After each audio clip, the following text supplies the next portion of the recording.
nhớ rằng cái chồng brother cá nó lưu nào phải nó chơi mong sao có tiêu chơi cũng có để cũng lúc arena nữa qua video chuẩn bị sai chứ nó cũng như là mình thằng tu lại video nó cũng như là mình thằng tu cái line name okay nhắm tới lúc cũng bù ha rồi mỗi ít sắp rồi hắn nó gọi là cái elephant can we call it our line if we did not breed out that bird or we just bought it, you know? So rồi cũng chỉ tao làm tế mê hết rồi thì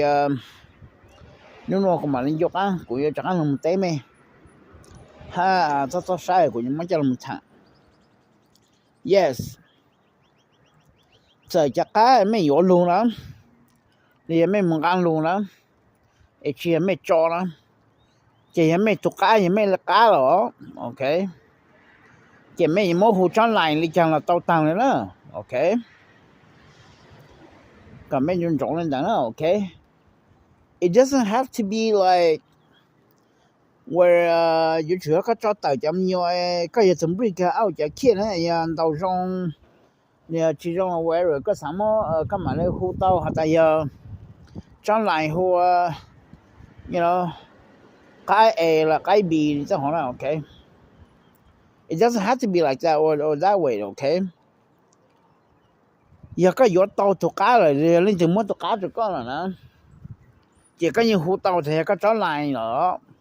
cho cái lệ này okay so cái nhà yếu clean hết ôn đi chẳng hết nền đi chẳng là你去出去批零灯了 okay กูสั่งมันข้าเนาะจะbrother ข้าก็ไม่ have feel good ฮะไม่ have feel happy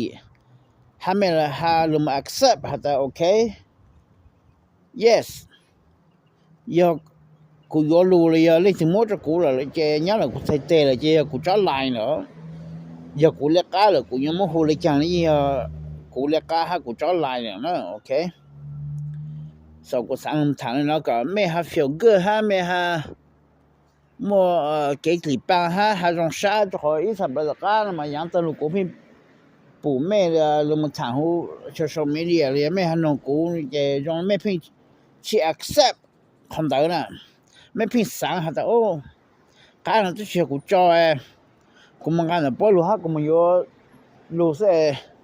正式到要股做來正式到要股咧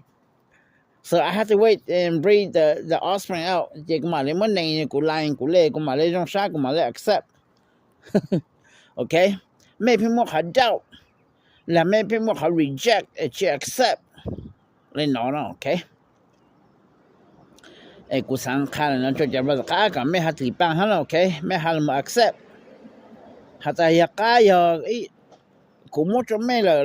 mấy người yếu mà ăn là lên trên lô là cả là giờ mấy lấy property giờ mấy tính mấy tu là chỉ mấy yếu clean lấy chẳng là tao tăng nữa là mấy yếu món nền lấy chẳng là tao tăng nữa là brother cái đó okay u cho mình khai là nó có mấy lúc bằng hết ta mấy là mua be open mind mấy hai là một cái trong sa feel good feel happy okay cũng mình khai là nó là ít khó nó như trong là ta lỗ nó hết là xin chỉnh chén hiểu okay how you release a lot of pressure you cho bé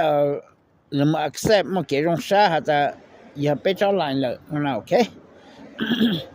cũng cho mình thằng nó có bé là mình càng xã accept nó okay cái cái lệ lên thì một cái là cái yếu là nhớ là cái xây tê là chơi cái property là chơi cái nhà yếu mất clean là chẳng cái yếu nền là chẳng là cái mình cho lại là chẳng là cái nền tàu nó okay của cho lồng thẳng nó chứ cái bé ha mới họ nó là một cho hút bé họ cái sinh dạng nó ok bây giờ cái đó ok nhớ rồi mấy sự là bé mà lên sinh trí rồi là cái gì đó